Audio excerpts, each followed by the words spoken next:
Assalamualaikum warahmatullahi wabarakatuh. Jumpa lagi bersama saya Hadi di channel Ngulik Sejarah. Dan pada video kali ini saya akan kembali lagi membacakan suatu kisah misteri. Kali ini berjudul tentang sebuah kisah sumpah pocong pelaku pesugihan. Cerita kali ini ditulis oleh Manavila. Nantinya kalian juga bisa mengunjungi thread beliau secara langsung. Yuk, daripada kita lama-lama, mari kita langsung saja menuju ke ceritanya. Perhatikan baik-baik karena ceritanya akan segera saya mulai.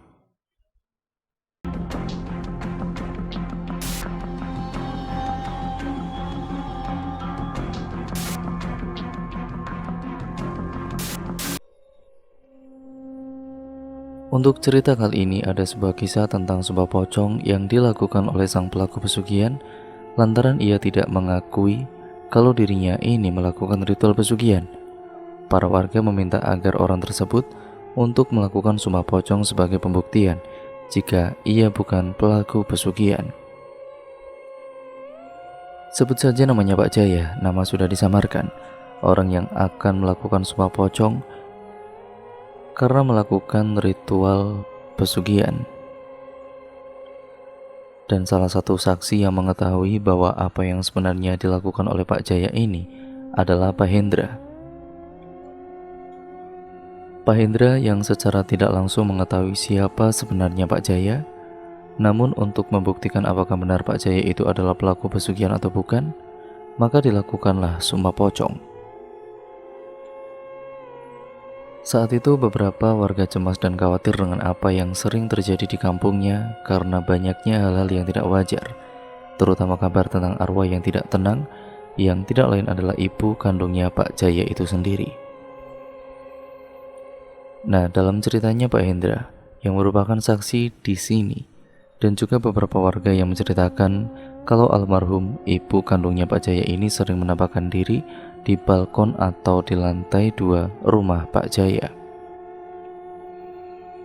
Dan itu bukan hanya satu atau dua orang yang melihatnya, tetapi beberapa warga sudah banyak yang melihatnya.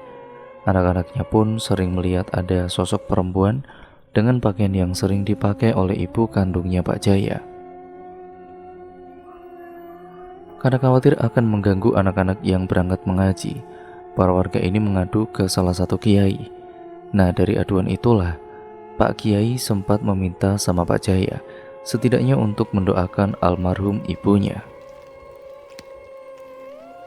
Tapi waktu itu Pak Jaya justru berkata ke Pak Kiai dan juga beberapa warga termasuk Pak Hendra, urusan doa dan tidaknya untuk almarhum ibu saya itu dari saya, Pak.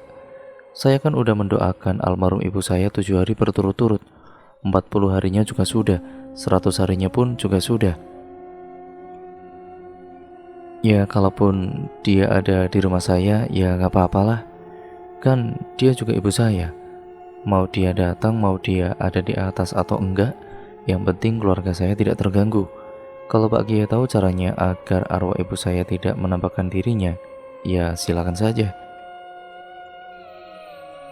Beberapa warga yang mendengar perkataan dari Pak Jaya ini sempat geram, ya karena tingkahnya itu seakan-akan membiarkan sosok almarhumah ibunya itu ada di lantai 2 rumahnya.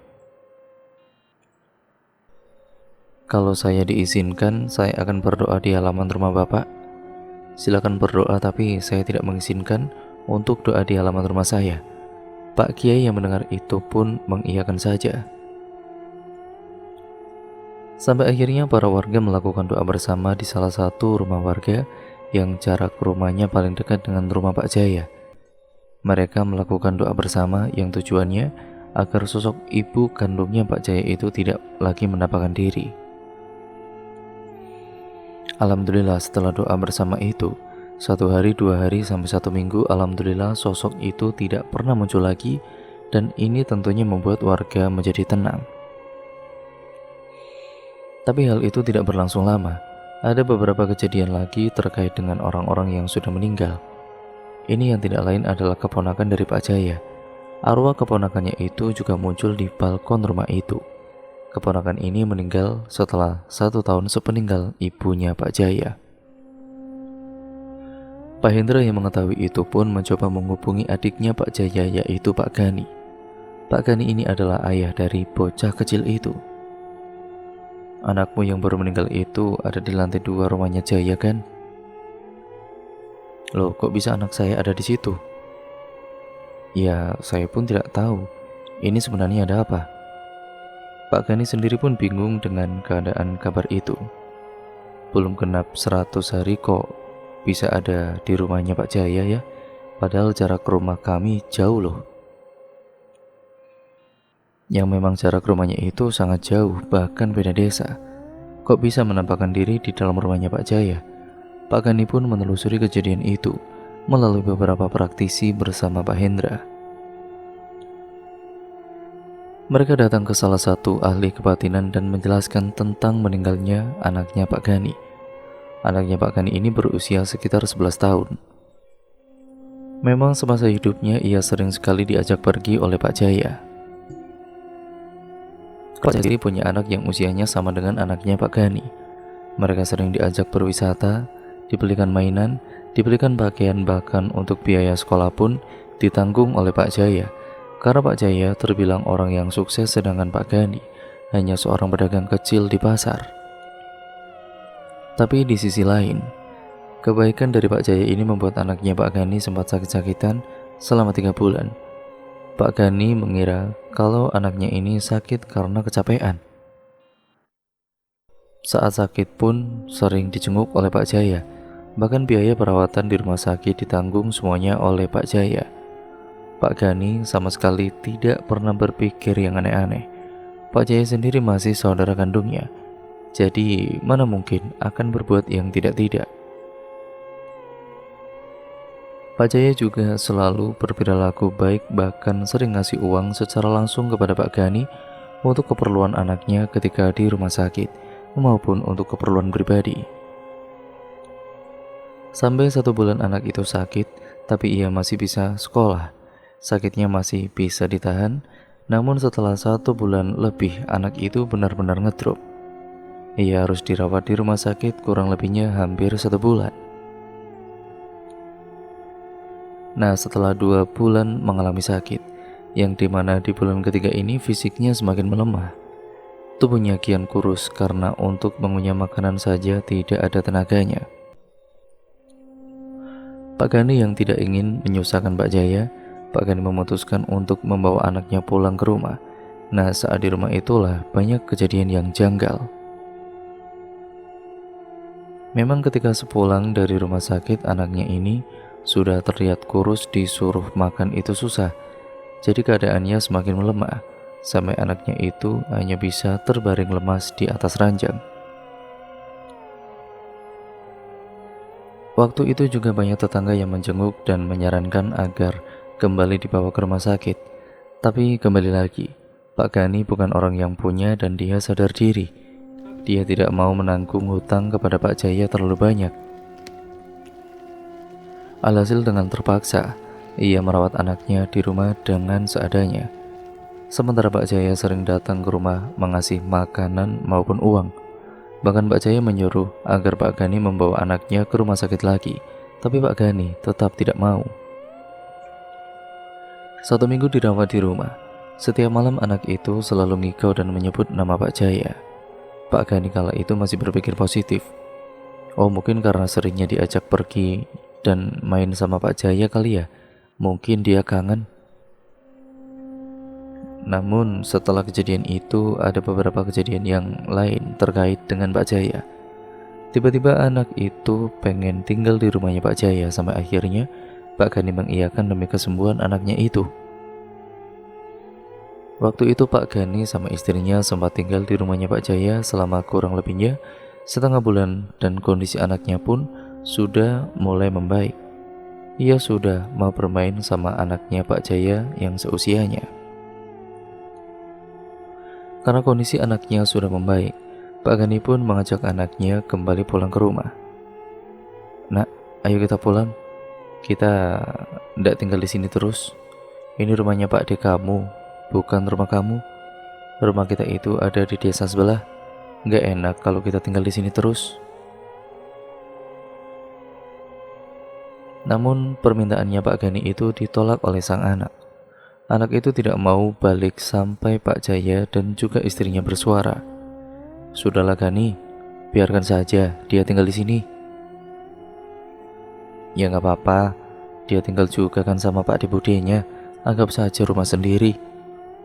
Setelah obrolan itu, Pak Gani dengan sang istri memutuskan untuk balik ke rumah. Sementara anaknya tetap tinggal di rumahnya Pak Jaya.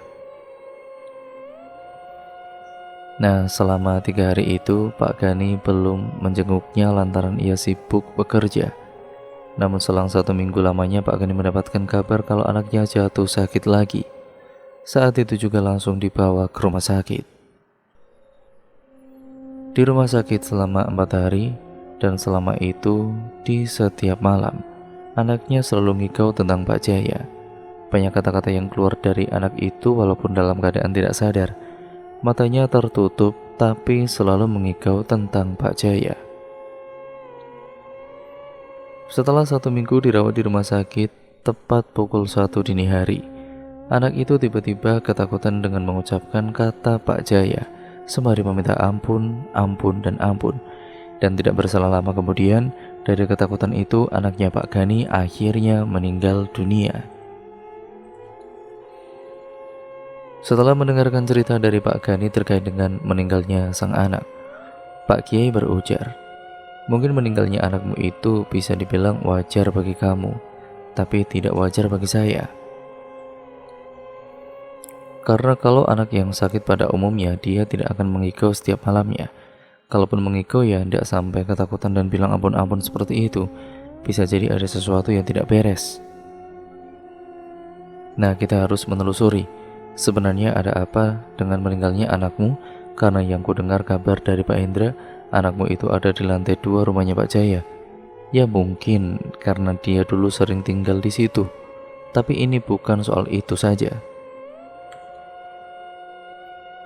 Beberapa hari kemarin, para warga sekitar yang ditinggal di dekat rumahnya Pak Jaya mengadakan doa bersama untuk mendoakan almarhum ibunya sampean.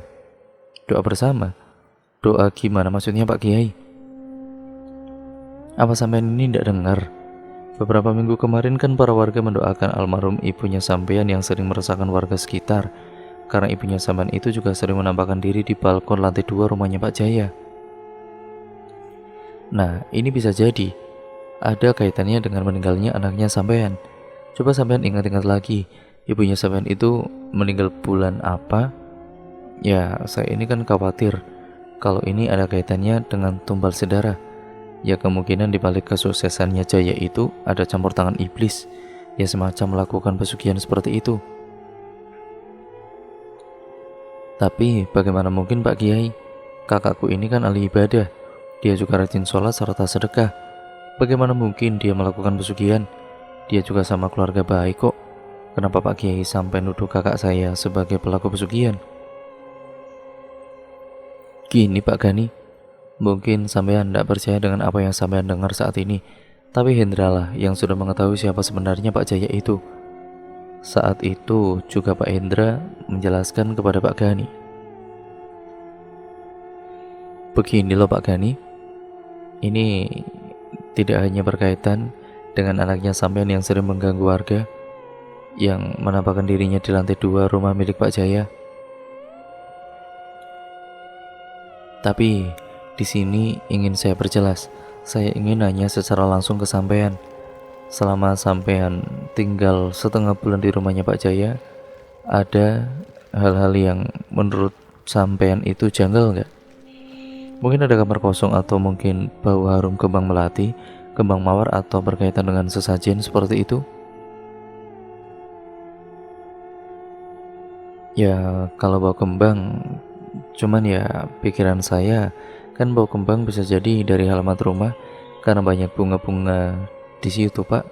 Dan bukan itu saja, setiap ruangan itu harum sekali, mungkin disemprotkan parfum. Ya bagi saya kan itu kan hal yang wajar. Kalau terkait kamar kosong saya tidak tahu. Sebelum ibumu meninggal, sampean tahu kabar yang dialami oleh Pak Jaya enggak tentang usahanya yang bangkrut? Dulu dia sempat ngeluh kan? Tapi yang perlu sampean tahu, dia sebenarnya tidak bangkrut. Dia menggadaikan rumahnya dan sertifikat tanah milik orang tuanya juga digadaikan. Mungkin sampean tahu hal itu. Iya, kalau Soal sertifikat milik ibu digadaikan sama Jaya mah saya tahu. Alasannya kan buat nambah modal. Jadi bagaimana mungkin dia bangkrut? Dia kan bilangnya nambah modal dan memang usahanya lancar kan? Iya betul, tapi saya yang satu profesi dengan kakakmu, rumah yang ditinggali saat ini itu sudah hampir ditarik oleh pihak bank. Dia sudah tidak mengangsur hampir 6 bulan lamanya.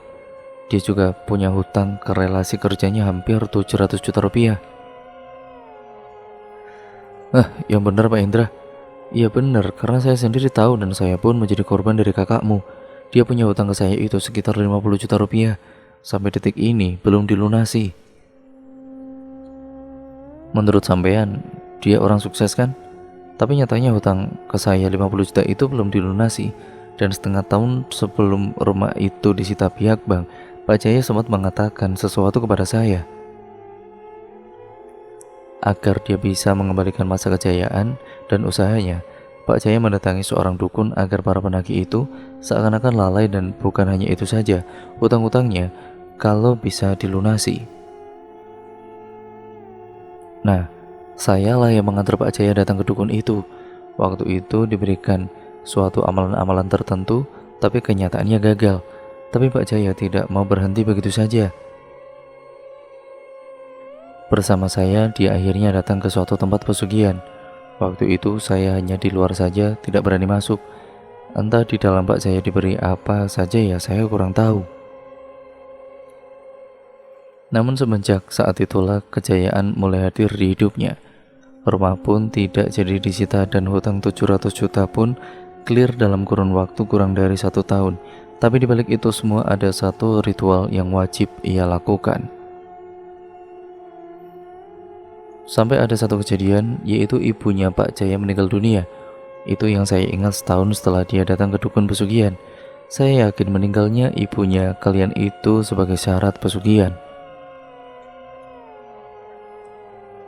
Setelah ibumu meninggal, Pak Gani, Pak Jaya kan kian sukses. Tapi coba sebentar diingat dulu Pak Gani, saat ibumu masih hidup, perilaku Pak Jaya kepada beliau gimana? Pak Gani pun menjelaskan kepada Pak Hendra dan Pak Kiai kalau perilakunya Pak Jaya ke orang tuanya itu ya seperti layaknya anak yang berbakti kepada orang tuanya. Seluruh kebutuhan keluarga terutama ibunya memang dicukupi sama Pak Jaya, dan bukan itu saja, semua kebutuhan keluarga saudara-saudaranya pun ia cukupi juga. Dia memang baik hati, makanya saya bingung apa ia kakakku pelaku pesugihan. Apa yang kamu katakan itu benar Pak Gani? Kalau dia menjamin segala kebutuhan dan keperluan ibumu. Ya betul. Dia setiap bulan ngasih uang yang tidak sedikit, dan dia selalu ngasih sebelum uang ibu habis. Yang kadang saya sendiri yang pakai uang itu karena satu rumah dengan ibu saya.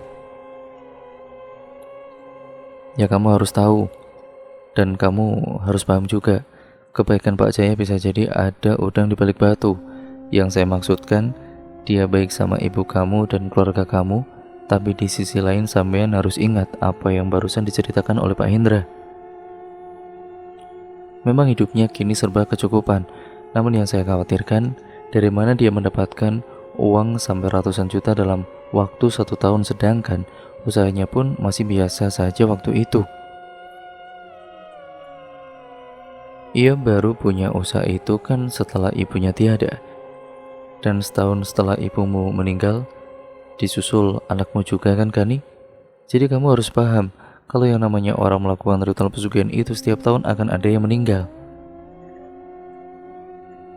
Nah, yang saya khawatirkan itu tumbal berikutnya sampean ataupun keluargamu yang lain. Ya karena kalian kan sudah dikasih lebih sama Pak Jaya, bisa jadi targetnya nanti sampean kan. Jadi sampean harus berhati-hati. Sekarang kembali lagi tentang anakmu yang ada di lantai 2 rumahnya Pak Jaya. Ini enaknya bagaimana? Dan Pak Gani pun meminta tolong Pak Kiai, kalau memang arwah anak saya itu penasaran, tolong doakan agar anak saya bisa tenang di alam sana. Seizin dari Pak Gani, Pak Indra sama Pak Kiai malam itu juga langsung mendoakan arwah anaknya Pak Gani. Nah, setelah apa yang dilakukan oleh mereka berdua dan para warga, sosok anak itu alhamdulillah tidak pernah muncul kembali. Anak itu seakan-akan menghilang dari pandangan warga sekitar, termasuk anak-anak yang sering berangkat mengaji. Jadi warga setempat menjadi lebih tenang lagi. Singkat ceritanya, setelah hampir 5 bulan setelah kejadian itu, Pak Gani kini sering datang ke Pak Hendra. Pak Gani sering mengeluh, mual, bahkan sering mengeluarkan darah dari dalam mulutnya. Pak Hendra yang melihat Pak Gani datang dengan keadaan tubuh yang sudah kurus pun sempat kaget. "Loh, kamu kok sekarang jadi gini kan? Ayo kita langsung ke rumahnya Pak Kiai. Barangkali ada sesuatu yang membuat kamu itu seperti ini." Keduanya pun pergi ke rumahnya Pak Kiai, dan Pak Kiai yang melihat kondisi Pak Gani pun secara spontan bilang, "Astagfirullahaladzim, ada apa lagi ini? Kenapa baru kesini Gani? Ini ada yang mengikuti kamu, yang menginginkan kamu juga. Saya mau tanya, setiap malam tertentu mungkin dalam kurun waktu beberapa bulan ini pernah ada mimpi-mimpi aneh, entah itu jin atau setan atau sejenisnya?" "Iya Pak Kiai, saya pernah memimpikan itu. Saya pernah didatangi oleh sosok yang tinggi besar, dan itu datang bukan sekali dua kali, tapi sosok itu datang berkali-kali. Seingat saya, sosok itu datang tiap malam satu malam. Saya selalu terbangun ketika mimpi itu datang dan pasti pagi-paginya saya muntah darah Pak Kiai. Sebenarnya saya kenapa Pak Kiai?" "Kamu ini sedang diincar kan nih?" "Maksudnya diincar? Oleh siapa?" "Kamu ini sedang diincar sama salah satu pelaku pesugihan yang tidak lain adalah kakak kandung kamu sendiri yang namanya Jaya. Ya, dikarenakan kamu sudah terlalu banyak makan, ya tentu saja uang haram dari Pak Jaya itu. Nah, untuk bisa menetralisir itu semua, setidaknya kamu harus berpuasa terlebih dahulu sampai 3 hari, dan setelah kamu berpuasa, kamu diruqyah. Tapi itu semua kembali ke sampean Pak Gani, kalau sampean mau." Setelah mendapatkan saran demikian, esok paginya Pak Gani mulai berpuasa. Saat malam pertama puasa, Pak Gani didatangi oleh Pak Jaya. Nah, Pak Jaya pun sempat memberikan sesuatu kepadanya. "Kalau sakit yang mendingan berobat aja ke rumah sakit, jangan kemana-mana. Nih, tak kasih uang." Dan Pak Gani pun menolak uang itu. "Saya tidak mau Kang, terima kasih. Uang itu buat sampean aja." "Kamu kan lagi gak enak badan, ini uang buat berobat." "Iya Kang, aku tahu, cuman aku tidak mau ngerepotin kamu terus." Pak Jaya yang mendapatkan penolakan itu pun akhirnya pamit pulang. Nah, malam harinya Pak Gani memimpikan Pak Jaya dan juga diperlihatkan ibunya serta anaknya yang sudah meninggal. Pak Gani berusaha untuk tetap kuat sembari sahur di hari kedua. Namun sehabis Pak Gani melakukan sholat hajat dan berzikir, tiba-tiba dia didatangi secara langsung oleh sosok hitam besar yang muncul tepat di hadapannya. Astagfirullahaladzim. Pak Gani terlonjak kaget sampai beranjak dari tempat duduknya dan meninggalkan zikirnya. Karena masih sering diganggu oleh sosok itu, Pak Gani pun datang menemui Pak Kiai. Sosok itu akan tetap mengganggu kamu dengan tujuan agar kamu tidak melakukan puasa dan zikir. Kamu harus bisa menyelesaikan puasa itu. Nah, setelah puasa itu, nanti kamu harus diruqyah agar sosok itu tidak mengganggumu lagi. Tepat di malam Jumat, Pak Gani lagi-lagi didatangi oleh sosok hitam besar, tapi di sisi kanan maupun kirinya itu samar-samar, seperti ada tubuh manusia, namun wajahnya tidak jelas. Sampai singkat ceritanya, setelah 3 hari puasa, Pak Gani ditemani Pak Hendra datang menemui Pak Kiai untuk membuktikan apakah benar Pak Jaya itu pelaku pesugihan atau bukan. Nah, selepas maghrib, Pak Gani pun segera diruqyah. Ketika diruqyah inilah kebenaran terkuak.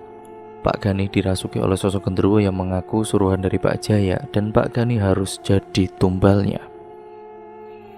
Pak Gani yang tengah dirasuki oleh sosok itu tidak tahu kebenarannya, tapi Pak Hendra dan juga Pak Kiai mendengar dengan jelas kebenaran itu. Sampai akhirnya ketika ruqyah itu selesai, yang alhamdulillah kondisi Pak Gani tidak apa-apa, hanya jatuh pingsan dengan kondisi lemas. Tapi di sisi lain, sosok hitam besar yang mengganggu Pak Gani sudah terlepas. Alhamdulillah Pak Gani selamat dari tumbal. Beberapa harinya setelah Pak Gani diruqyah, ada sebuah kejadian yang menimpa keluarganya Pak Jaya. Yang tidak lain anaknya yang usia anaknya itu ya seusia anaknya Pak Gani, yang duduk di kelas 1 SMP, dikabarkan mengalami kecelakaan naas yang membuat anaknya Pak Jaya meninggal dunia di tempat. Saat itu juga Pak Gani datang ke rumah Pak Hendra, menceritakan kalau anaknya Pak Jaya telah meninggal dunia. Pak Hendra meminta sama Pak Gani agar datang ke rumah Pak Kiai terlebih dahulu sebelum datang ke rumahnya Pak Jaya. Mereka pun bertanya kepada Pak Kiai, ada apa sebenarnya dengan anaknya Pak Jaya? Begini, jika Allah berkehendak, tidak ada yang tidak mungkin. Sosok hitam besar yang merupakan sosok genderuwo itu menginginkan kamu, tapi alhamdulillah kamu masih diberikan keselamatan dan perlindungan. Namun sosok itu tetap meminta tumbal nyawa. Nah, karena sosok genderuwo itu tidak bisa membuat kamu meninggal, maka keluarganya pelaku itu sendirilah yang harus menanggung tumbal itu. Setelah mendapatkan penjelasan seperti itu, akhirnya mereka bertiga langsung berangkat ke rumahnya Pak Jaya. Jam 10 pagi mereka baru sampai dan Pak Gani ini tiba-tiba menantang Pak Jaya. Kalau kematian anakmu ini bukan perilakumu, buktikan. Buktikan dengan sumpah pocong. Buktikan jika kamu tidak melakukan pesugihan. Karena yang aku tahu di sini ibuku, anakku, dan sekarang anakmu meninggal dunia dengan keadaan yang tidak wajar seperti ini. Ini tidak lepas dari apa yang sudah kamu alami kemarin. Bentar, maksud kamu itu apa? Aku sudah tahu semuanya. Sampean ini sebenarnya mau menjadikan aku tumbal kan? Jangan ngawur kamu. Nggak usah berbelit-belit. Sampean ini pelaku pesugihan kan? Nggak usah aneh-aneh ngomongnya kamu. Kamu nggak ada buktinya Gani. Kamu tahu nggak sih? Aku ini lagi berduka. Anakku meninggal dunia. Kamu datang bukannya mengucapkan bela sungkawa, justru malah menentang aku untuk sumpah pocong. Maksudnya apa? Ya kalau sampean ini bukan pelaku pesugihan, buktikan. Baiklah, keinginan kamu akan aku jalani, tapi aku akan mengurus anakku dulu. Ucapan itu pun didengar oleh Pak Kiai dan para warga yang bertakziah. Saat itu anaknya Pak Jaya baru pulang dari rumah sakit karena jenazahnya sempat dibawa ke rumah sakit terlebih dahulu dan baru sampai rumah pukul 11 siang. Dan jenazah dimakamkan habis duhur sekitar jam 1 siang. Setelah acara pemakaman selesai, sumpah pocong pun segera dilakukan. Banyak warga yang menyaksikan keadaan Pak Jaya yang sudah dikafani jadi pocong. Istrinya Pak Jaya yang melihat suaminya akan melakukan sumpah pocong pun menangis, termasuk keluarga besarnya. Pak Kiai yang memimpin sumpah pocong itu untuk membuktikan kalau Pak Jaya bukan pelaku pesugihan. Sebelum sumpah pocong itu dilakukan, Pak Kiai pun sempat bertanya, apa kamu berani melakukan sumpah pocong ini? Berani Pak Kiai? Pak Jaya sampai ditanya 3 kali dan jawabannya tetap sama. Pak Kiai pun hanya bisa menghela nafas panjang. Dalam hatinya berkata, berani-beraninya dia menantang. Ketika baru beberapa saat dimulainya sumpah pocong, tiba-tiba Pak Jaya berteriak-teriak memberontak dengan mengucapkan kata ampun, ampun, dan ampun. Dan saat itu juga, iya, saya melakukan pesugihan. Saya mengakui kalau saya ini adalah pelaku pesugihan. Saat itu juga Pak Indra, Pak Kiai, Pak Gani, dan yang lainnya pun itu sempat meminta Pak Jaya untuk bertobat kembali ke jalan yang benar.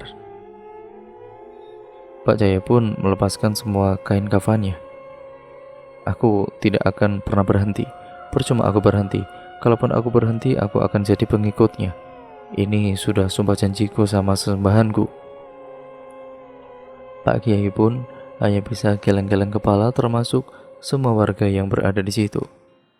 Kalau kamu tidak bertaubat, silakan kamu pergi dari desa ini Jaya, ujar Pak RT. Kamu jangan bikin ulah di desa ini. Pak Jaya pun meminta sama warga, izinkan saya mengemasi semua barang-barang saya dan ya saya pastikan saya akan pergi meninggalkan desa ini selamanya.